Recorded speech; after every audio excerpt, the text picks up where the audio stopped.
Karibu tena mtazamaji kwenye awamu yetu ya pili ya kipindi Safu ya Biashara, na tunazungumzia kuhusiana na kuwa bora katika ulimwengu wa biashara. Na katika kipindi tunaye mgeni ambaye ni mhadhiri wa chuo kikuu cha PCEA ambaye anafahamika kama Henry Ndegwa, na nilikwambia kwamba yeye ni mtaalamu katika masuala ya biashara, na nafahamu kwamba hapo ulipo una kitabu na una kalamu ili kuhakikisha kwamba unanakili yale yote ambayo tunazungumzia hapa, kisha baadaye utaenda kuyaangazia, na wakati unataka kuanza biashara yako ama kuendesha biashara yako utakuwa unazingatia yale ambayo tumeweza kuzungumza hapa. Kumbuka unaweza kuzungumza nasi kupitia mitandao yetu ya kijamii ambayo ni Faraja TV kwenye Facebook, Faraja TV Media upande wa YouTube, na kupitia nambari yetu ya simu 0703339959. Uliza swali lolote au kuchangia mada yetu ya leo kupitia njia ambazo nimeweza kukueleza. Na karibu tena kwenye kipindi Bwana Ndegwa. Asante. Tulikuwa tunazungumzia na nilikuwa nimekuuliza swali ambalo lilikuwa linalingana na ikiwa yale masaibu ama matatizo yale yote ambayo huweza kufanya biashara zikaweza kufeli, ikiwa yanaepukika, na umeweza kutueleza kuhusiana na mambo na plans, na umeweza kutuambia kuhusiana na mambo na kufanya survey. Ulikuwa unaenda katika hoja ya tatu. Pengine ningependa kukuomba ukaweze kuendelea kutoka hapo. Hoja ya tatu ambayo nilikuwa nataka nizungumzie kwa kiupana. Naam. Tuna ile kitu tunaitaga the goal. The goal. Ndio ndoto ama nini? Yes. Azma. The azma. Ile azma yako. Naam. Wakati ulikuwa unaingia katika ile biashara, lazima ulikuwa na ile azma yako. Naam. Ya kwamba hii biashara yangu nataka makadirio yangu ni ya kwamba kwa muda fulani nitaenda mahali fulani. Niko katika point A, nataka kuenda katika point B. Kenya itaweza kukufikisha kutoka point A kwenda B. Hiyo ndio tunaitaga the goal yenye uko nayo. Na tunasemaga ya kwamba mfanyabiashara yoyote lazima akuwe na ile mindset ya kwamba ile goal yenye niko nayo sita change. Ama sitaweza kukua na ile shift. Ati niseme ya kwamba nilikuwa nimewekea hii goal, lakini kwa sababu hapa katikati kuko na matatizo kidogo, pengine anapotea. So tunasemaga ya kwamba keep your focus kwa ile goal yenye ulikuwa umeset pale hivi. Hiyo ni kitu ya muhimu sana. Inafanyanga mwanabiashara aweze kunawiri na asiweze kurudi nyuma. Na kitu ya nne nayo tulikuwa tunasema ya kwamba lazima akuwe na ile kitu tunaitaga akuwe na ile consistency. Consistency, yani ako na ile mfululizo, anafuatilishia ile kitu yenye anafanya. Na ile tunasemaga ya kwamba mwanabiashara yote lazima kwanza upende ile kazi ambayo unaifanya. Kwa sababu usipoipenda ile kazi, hakuna ile kazi yenye utaamka kesho na uipate imeenda katika kiwango kingine. So kuna ile consistency. Kwa sababu unataka hii biashara yako inawili. Ndivyo iweze kunawili, wewe utafanya aje? So tunasemaga yule mtu mwenye anakuwa kwanza ni mwenye hii biashara, anaiongoza. Then wakati anaiongoza, wale watu wengine wenye wanamsaidia katika ile biashara pia nao wanafuatilia. Lakini leo Bwana Moses, hakuna venye nitaenda naongoza katika biashara, lakini mimi mwenyewe mimi ndiye mwenye ile biashara. Sina na ile consistency. Yani sina ile kufuatilishia ile biashara yangu venye inaendelea. Hakuna venye na wewe utakuwa makini katika ile biashara. So tunasema ya kwamba consistency katika biashara ni kitu ya muhimu sana. Ile kufuatilishia katika biashara tunasemaga inakuwa ni kitu ya maana sana. Then la mwisho tunasemaga ya kwamba biashara yoyote lazima huwa inapata, tuna wale watu wenye wako katika ule ulimwengu wa biashara na wanafanya zile biashara kama zenye tunazifanya. Na katika ile kufanya ile biashara kuna ile kitu tunaitaka competition. Tunakuwa na wale competitors wenye tunashindana na wao katika ile biashara. So nitaweza aje kuhimili ama nitaweza aje kucompete na wale competitors wangu with the market. So hiyo ni kitu kingine ambayo mwanabiashara anastahili azingatie zaidi, na azingatie kwa umakini, kwa sababu wengi huwa na the usually, kama naweza sema ni ya kwamba huwa naogopa ama wanaogopeshwa sana na ile competition. Leo nimekuja nimeweka hapa biashara yangu, tuseme nimeweka biashara yangu ya property. Then kampuni zingine kama 3 zimekuja zimefunguliwa. Next katika pale nimeweka biashara yangu. So mimi kama mwanabiashara nastahili nifanye aje? Nastahili ile duka niende nifunge ile biashara yangu, nifunge ni kwa sababu nimepata competitors wengine ama nastahili nifanye nini? Hiyo ni kitu moja ambayo imefanya watu wengi waweze kushift na waweze pia kufeli katika biashara, ni kwa sababu wakati aliona zile biashara zingine zimekuja zimefunguliwa, yeye aliona mwisho wa biashara yake. Wakati aliona mwisho wa biashara yake, yeye akatoka katika ile space. Yeye akajiondoa. So wakati umejiondoa, yule mwenye ulikuwa unamuita your competitor nao ana take an advantage. Anajua nao sasa kwa sababu tumeondolewa katika marketing. Sasa wacha na sisi to take the opportunity na wanaweza kuendelea. Na ni kweli vile ambavyo umezungumza, wengi wa wale ambao ameanza na biashara kisha baadaye wakati biashara kama hizo zimeweza kuendelea kwa wingi, unampata kwamba ameweza kufunga lile duka lake na kusahau kuhusiana na biashara kama ile. Lakini Bwana Ndegwa, kuhusiana na yale ambao umeweza kuyazungumza, unasema kwamba tukiweza kuzingatia yale basi hatutakuwa na wakati ama na nafasi ya kuweza kusema kwamba biashara yetu imefeli. Na hakuna kwa njia moja ama yoyote tutapata tunaringanisha ama tunajiingiza ama kuzama kwenye biashara ambayo imefeli. Tuingie kwenye mada yetu ambayo ni ya siku ya leo. Sasa tumekuwa mtazamaji tukizungumzia ni baadhi wa yepi ambayo tunaweza zingatia tusianguke kwenye biashara zetu, na vile vile tumeweza kujua maana ya kuwa bora katika biashara ni kusema nini. Hebu Bwana Ndegwa ukaweze kujadili nasi kuhusiana na vipengee muhimu ambavyo kando tu na kuona kwamba umeweza kutueleza yale ambayo tutazingatia ili tusiweze kuanguka, na ukatueleza ni yepi ambayo tutazingatia. Pengine kuna mambo yepi ambayo ni muhimu zaidi na unafikiri kwamba tusipozingatia hayo ama hizo vipengee muhimu ambazo unafikiri kwamba kama mtaalamu wa masuala ya biashara kweli hatutaweza kujihesabu ama kuhesabika kati ya wale ambao wanazungumza na kusema kwamba mimi niko katika ulimwengu wa kujitaja ama kutajwa kama mmoja wa wale ambao anafanya biashara bora? Tunasemanga ya kwamba ukiwa katika biashara, number 1 wewe ndiye kiongozi katika ile biashara. So tunakuangalia wewe kama a leader, hivi naweza tumia hilo jina pale hivi. Kiongozi. Wewe ndiye kiongozi pale. Na wewe ndiye unapatiana mwelekeo wa biashara yako, ile mwelekeo ambao unataka ile biashara ikue. Lakini wakati tumekuwa we are experiencing, tumekuwa na ule uongozi hafifu, kama naweza tumia ile jina a weak leadership. Unakutanga hiyo ni njia moja ambayo itafanya katika biashara iferi.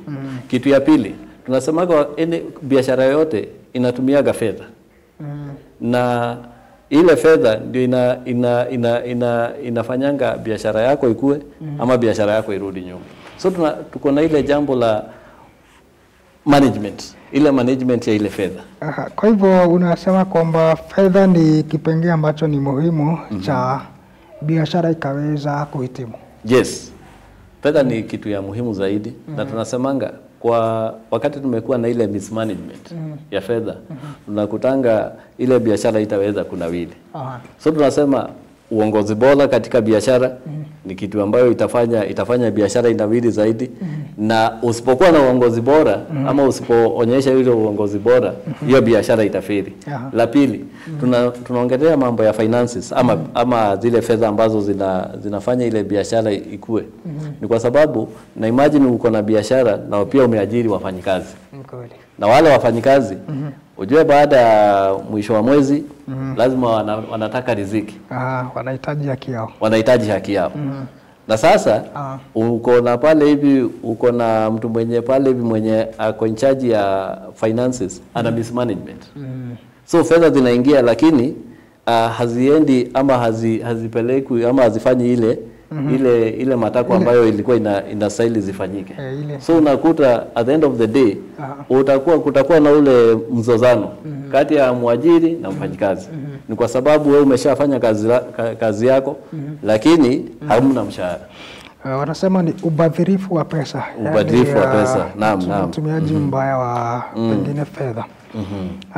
Nasema kwamba fedha na uongozi ni baadhi ya yale ambayo yanafaa kuzingatiwa ili tuwe katika hali ambayo ni ya kusema kwamba tunaendelea katika biashara. Bwana Ndegwa, kuna kasuma ambayo huweza kuendelea na ni kweli umezungumza kuhusu mambo mengi ambayo yatatusaidia tukaweza kuhitimu katika biashara. Lakini kuna kile kitu ambacho watu husema kinaitwa witchcraft. Sijasikia kuzungumzia mambo na witchcraft na mtazamaji wangu pia naelewa kwamba katika biashara nyingi ambazo huendeshwa kuna kasumba kama ile utaweza kusikia mtu fulani anatumia miti.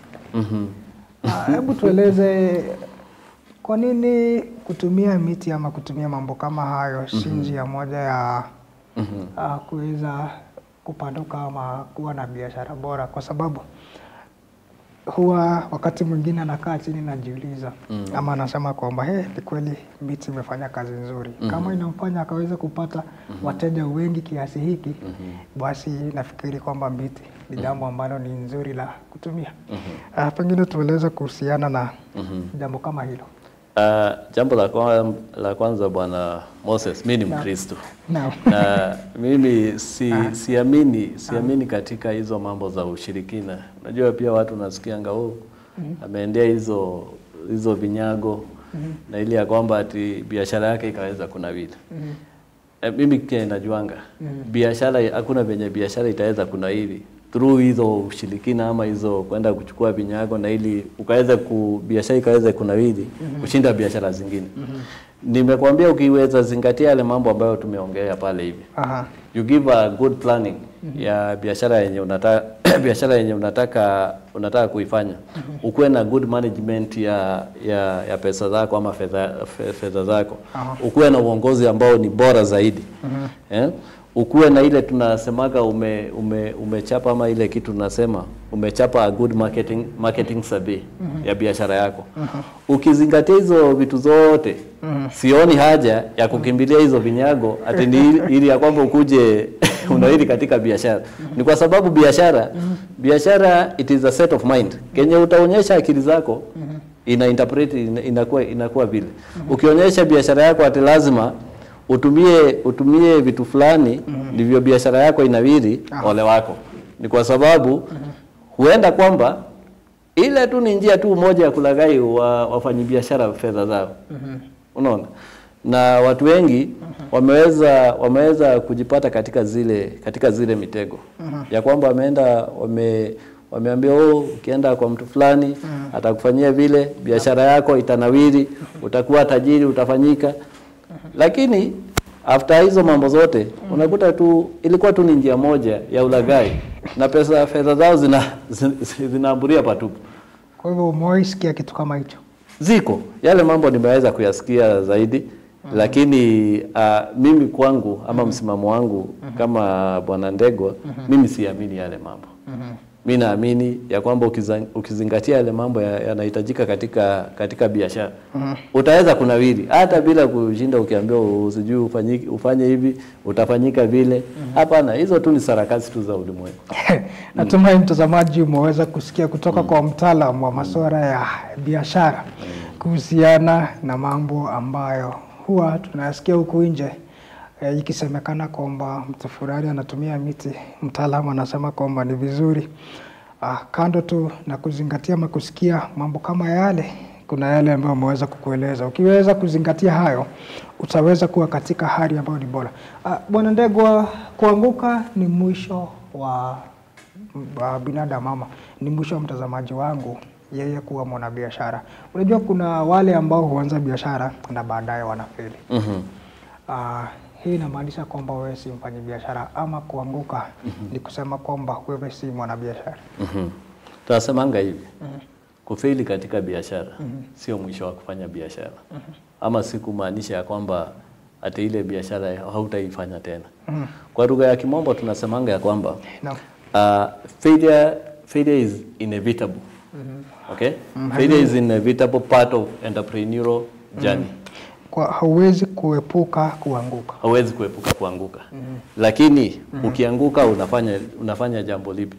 Kuna mtaalamu mmoja na alikuwa msomi zaidi. Na alikuwa anaitwa Thomson. Alikuwa anaitwa Thomas, not Thomson. Na alisema ya kwamba wale watu wengi wamefeli. Wamefeli katika haya maisha. Walifeli wakati walikuwa few step to the success. So tunasemanga ya kwamba ile jambo la kufeli lipo. Lakini usifikirie ati kwa sababu umefeli ati sasa wewe hauwezi ukanawili katika ulimwengu wa biashara. La hasha. Tunasemaga ya kwamba kufeli yes iko pale hivi, lakini ile kufeli tunaichukua tunasemaga unaitumia kama stepping stone. Unaenda katika hiyo level nyingine. Unajua hapa hivi mimi kama Moses hapa hii na hii ndio ilifanya ni fail.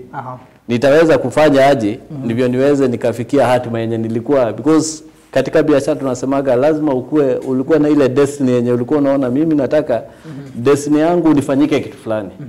So ndivyo uweze kufikishia ama uweze ukafika katika ile hatima yako. Kuna zile steps lazima utazienda. Na tunasemanga iko na changamoto mingi zaidi.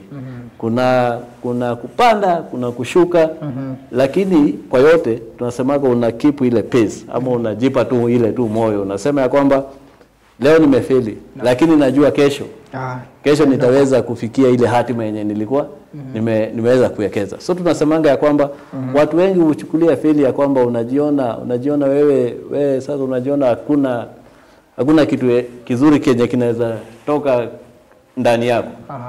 Na hilo ni jambo ambalo huwa mimi kama mfanyabiashara huwa linanihuzunisha zaidi. Ni kwa sababu najua ya kwamba pengine ile jambo alifanya akaweza kufeli ilikuwa tu ni jambo tu moja, lakini unakuta alikuwa amefanya mambo mengi. Wakati tu alikuwa almost pale anaenda kumalizia akafeli. So tunasemanga ya kwamba kufeli sio mwisho wa kustahili katika ulimwengu wa biashara. Ili usife moyo. Na mtazamaji wangu pengine anajiuliza swali kama hilo. Ama pengine baadhi ya wao wameweza kunitumia pengine maswali kama hayo. Unafaa uanguke mara ngapi ili usife moyo Bwana Ndegwa katika biashara? Unajua kuna mtaalamu mmoja. Ukisoma mimi am a very good student wa historia.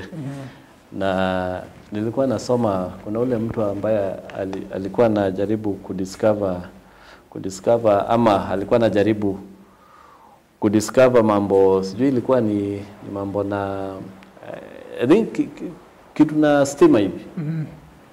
Na alijaribu mara mingi zaidi. Naambia kwa sijui alijaribu almost mara 999. Lakini akaferi kwa yote. Mara 999. 999 times. Lakini ile jambo moja alilolifanya la sasa ya kufunga hesabu ya 1000 likafaulu. Na wakati wale wadadisi walikuwa nakuja na wale watu wengine walikuwa nakuja kumuuliza, na wewe sasa wewe tunakuwa na like a big failure kwa sababu ulijaribu hii mambo yote ukaanguka. Akasema hapana, kulingana na mimi hiyo siku feri. In fact hizo vitu zote zenye hayo mara yote 999 nilifanya new discovery ya kwamba nikipitia hizi njia 999 singeweza kupata stima. So ilikuwa ni uzinduzi mpya ya kwamba aliweza kuile kwa zile vizazi ambazo zilikuja ya kwamba ati ukiweza tumia hizi njia 999 uwezi ukapata hichi kitu fulani. Lakini kwa hili tu jambo moja akalipata lile. So kwa hizo mara 999 kwake ilikuwa ni achievement. Kwa hivyo katika biashara haufai kuhesabu ni mara ngapi. Ustahili kuhesabu. Ni kwa sababu utaanguka, unaambiango, unaanguka, ukishaanguka, amka, anza safari tena. Umeweza kutuzungumzia kuhusiana na vipengee ambazo tunafaa kuzingatia. Lakini mtazamaji wangu anauliza swali hili. Lazima nifuate zile vipengee ambazo umeweza kunieleza. Na pengine kwa hizo vipengee ambazo kama 6 angalau 10 ambazo umeweza kutueleza. Kwa mfano niweze kuzingatia vipengee 8 ama vipengee 7. Hizi vipengee 3 ambazo sitaweza kuzingatia zitafanya nikose kuwa bora katika biashara. Lazima nifuate vipengee zote ambazo tumeweza kuzungumzia. Tunasemanga ya kwamba si lazima uzifuatie. Ingawaje pia ziko na umuhimu wake. Lakini tunasemanga ya kwamba ukaweza hata zingatia lile tu jambo moja katika yale matatu ama mawili katika matatu. Pia tunasema ya kwamba umeweza kuachieve ile threshold. Na kufeli kwako itakuwa ngumu zaidi. So kutozingatia yale mambo yote ambayo tumeyanakili pale ama tumeyaelezea. Si kumaanisha ya kwamba usipoyazingatia yote, tuseme kama ni 10 ama ni yale yenye tumezungumzia, unaweza faili kwa biashara. La hasha. Si lazima. Kwa hivyo pia kuna kile ambacho umeweza kuzungumzia threshold. Ukiwa kwa threshold ni kusema bado wewe ni mtu ambaye bado ni bora katika biashara. Naam. Bwana Ndegwa, sijui tukiangalia pengine tajriba yako kwenye biashara. Na pengine kwa ile miaka yote ambayo umewahi kufanya biashara. Sijui pengine ni jambo lipi ngumu umewahi kukumbana nalo. Na pengine ukaona kwamba hili jambo watu wengi hawalijui. Na ungependa mtazamaji wetu akaweza kulijua jambo hilo. Ili pengine wakati atakabiliana na jambo kama hilo, unajua kwamba unaweza kuwa unazingatia yale yote, lakini mwishowe unapata unakumbana na changamoto ambayo inaweza kukufanyia maisha yako ama ndoto yako katika biashara ikaweza kufa.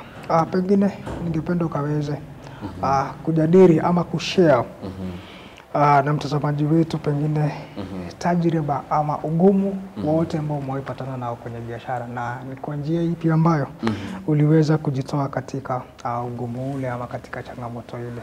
Wow.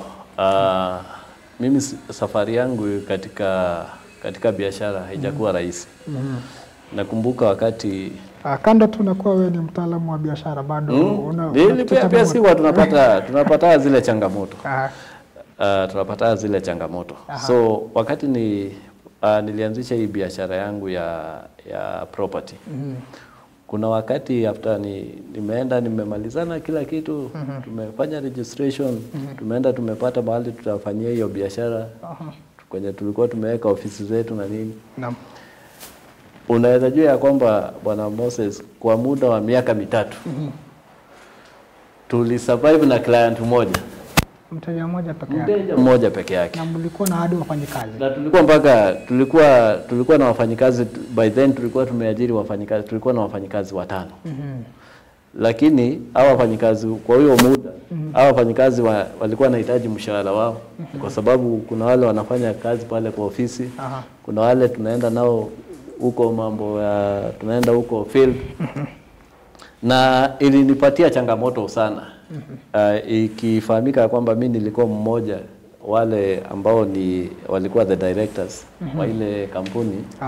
Na nikajiuliza maswali mengi sana. Ni jambo gani hili ambalo sikulifanya vizuri ambalo limefanya nikaweza kufail na sijaweza kusema ile kitu naitaka kumanuva kwa market. Lakini after ule muda wenye nilikaa like miaka 3, ilifikia mahali tukashindwa mpaka kulipa ile tunaita rent. Tukaona pia kuna venye tunaenda tunakoma, tunashindwa mpaka kulipa wafanyikazi wetu. Na ikafikia mahali kama kuna decision ya kwamba kwanza tutaenda to reduce wafanyikazi wetu.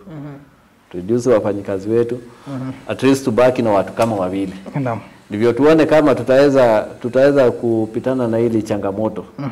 Ikieleweka kwanza ilifikia wakati umefungua hii kampuni ikakuwa ni ile kipindi wakati ugonjwa wa COVID. Ulikuwa umefikia katika ulimwengu na especially hapa kwetu nchini Kenya. So tukapata changamoto mingi zaidi. Na pengine mtazamaji anaweza kushangaa kwa nini nimekuuliza hilo swali. Lakini mtazamaji, nimekuulizia hilo swali ili nikaweza kukutia moyo. Pengine unamuona Bwana Ndegwa hapa ukadhani kwamba hajapitia katika kipindi ambacho kilikuwa kigumu, na baada ya kuketi chini kwa muda aliweza kuja na mechanism ama mtindo ambao uliweza kumsaidia akaweza kuepuka changamoto ile. Naelezwa kwamba Bwana Ndegwa, muda wetu umeweza kukamilika.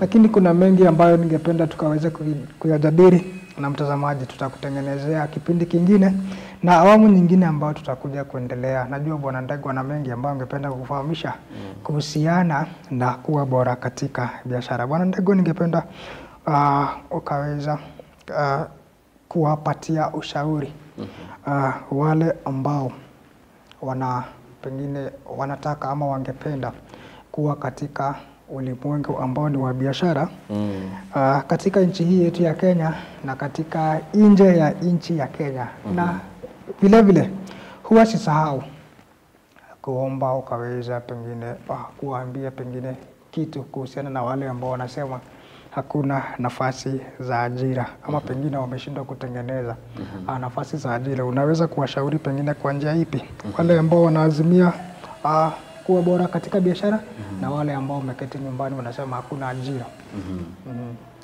Asante. So tunasemanga ya kwamba kitu ya kwamba saizi ukiangalia kwa mfano nchi yetu ya Kenya kuna wasomi wengi zaidi. Kuna Moses. Wasomi wengi zaidi.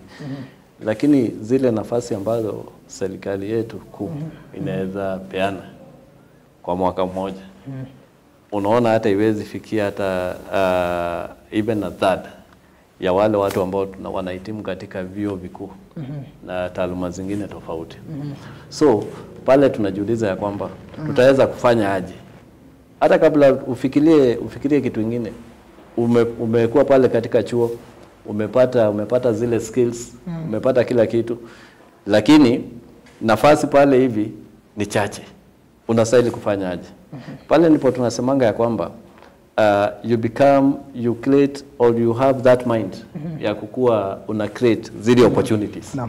Na mtu anaweza jiuliza, nitaweza aje enda ku create zile opportunity yet sina ile fedha ya kuanzisha hata kama ni ile biashara? Unajua ile ni jambo ambalo watu wengi hata huwa wanauliza.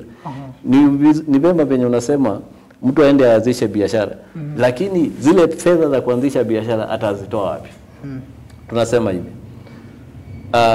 Na hii ni ombi pia ningetaka pia ku make to even kwa serikali yetu na wale wananitazama, tuseme the private and the public sectors, ni ya kwamba wale vijana ama wale watu wanamaliza especially vyuo vikuu na taaluma zingine tofauti, ni vema kwa sababu wako na a lot of expectation, lakini kuongea ukweli zile expectations zao na the current world unakuta zinaenda kitofauti zaidi.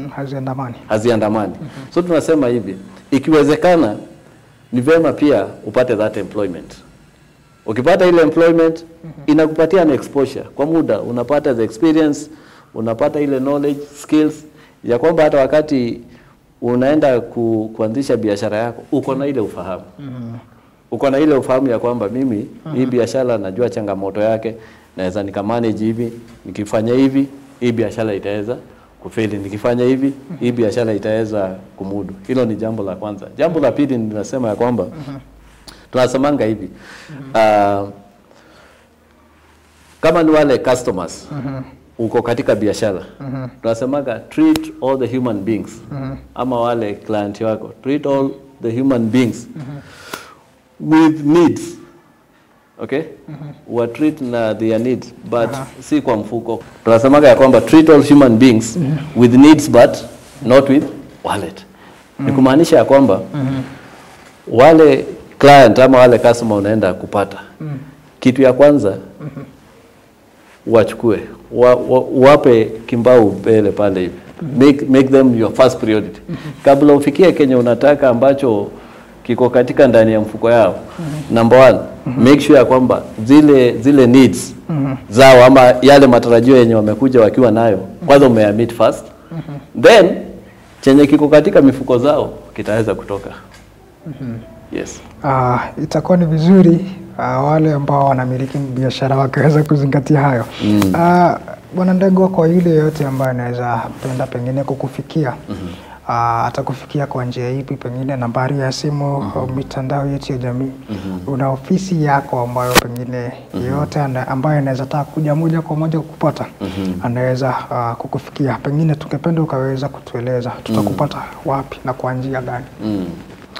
Number one, niko na nambari zangu za simu. Kwanza nitaweza kupatia msikilizaji pengine angetaka tuweze kupelekana katika umwendo na tujue venye anastahili kufanya biashara zake.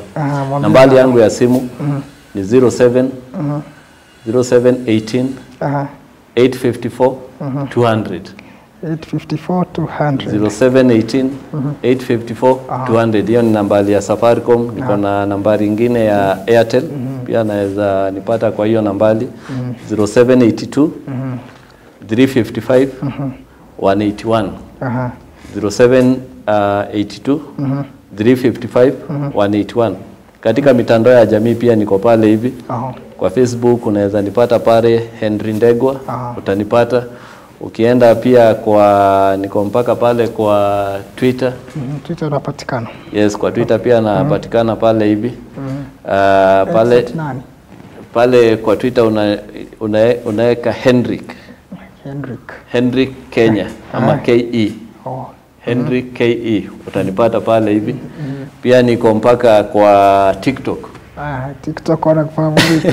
Mpaka kwa TikTok. Unawaeleza huko? Pia tuko huko. Na tunaweza kuwafanya nini pia kwa TikTok najiita DE. Yes, Henry. Na mtazamaji TikTok Henry. Utanipata pale kwa TikTok. Kwa ofisi niko na ofisi pale jumba linajiita Highways Towers ghorofa ya 6 pale kwa university. Pia niko na ofisi hapo hivi. So ukikuja pale hivi Highways Towers 6th floor niko na ofisi yangu pale hivi. Unaweza nipata kwa mtu yote pengine anataka kunipata moja kwa moja. Akikuja pale hivi atanipata. Na mtazamaji, natumai kwamba ikiwa unafikiri ama unaona kwamba kipindi hiki ama hii awamu ambayo tumekuwa nayo haijakidhi mahitaji yako kuhusiana na maswali ama kulingana na kufafanuliwa kokote ambako ungependa kufanyiwa, unaweza kumtembelea mtaalamu wetu Henry Ndegwa kupitia nambari yake ya simu, mitandao yake ya jamii na kupitia ofisi ambazo ameweza kukueleza ikiwa pale Highway Towers.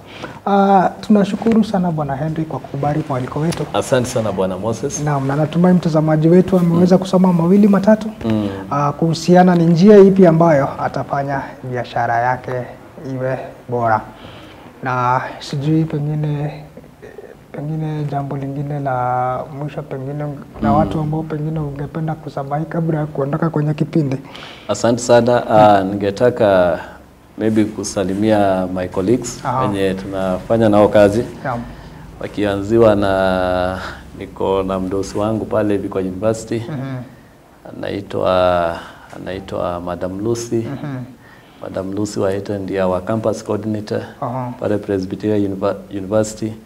All the lecturers, walimu, nimewasalimu kina Dr. Wambugu, kina Dr. Makan, kina Madam Pendo, au wote najua ananitazama. Wakati nilikuwa nakuja pale hivi, waliniambia pia nikuje na niwasalimie. Sasa salamu zao natumai zimeweza kufika. Pia ningetaka nisalimie rafiki yangu mmoja anaitwa Engineer Ngatia. Engineer Ngatia ni rafiki yangu sana. Na najua amekuwa ni mmoja wa waombea kiti cha Senate katika jimbo letu la Nakuru. Na ni rafiki yangu zaidi, anaitwa Engineer Ngatia, nimekusalimia zaidi. Aha. Na wale wote ambao wananitazama, nimewasalimia wote. Na kwa mwenye anataka kufanya biashara, usiogope. Aha. Kama sio sasa, sasa hivi. Kuja ingia katika biashara na utastahili. Naam, asante sana, na tunatumai kwamba wale ambao wamesalimiwa wameweza kupokea hizo salamu. Na mtazamaji, turuhusu tukaweza kutamatishia kipindi cha leo hapo. Umekuwa ukitazama Safu ya Biashara na mada yetu imekuwa ni kuhusiana na kuwa bora katika ulimwengu wa biashara. Niwarudishie shukrani wale wote ambao wameweza kufanya kipindi hiki kikaweza kukamilika. Nikianza na watazamaji wetu ambao wameweza kutuma jumbe zao fupi kupitia mitandao yetu ya jamii na kupitia nambari yetu ya simu. Vile vile bila kusahau mpiga picha wangu Paul Nganga, waelekezi wangu Simon na Emmanuel Njoroge. Tuna budi ila kumalizia hapo mtazamaji, hadi siku nyingine. Tunakutakia usiku mwema. Nimekuwa wako Moses Kagembe.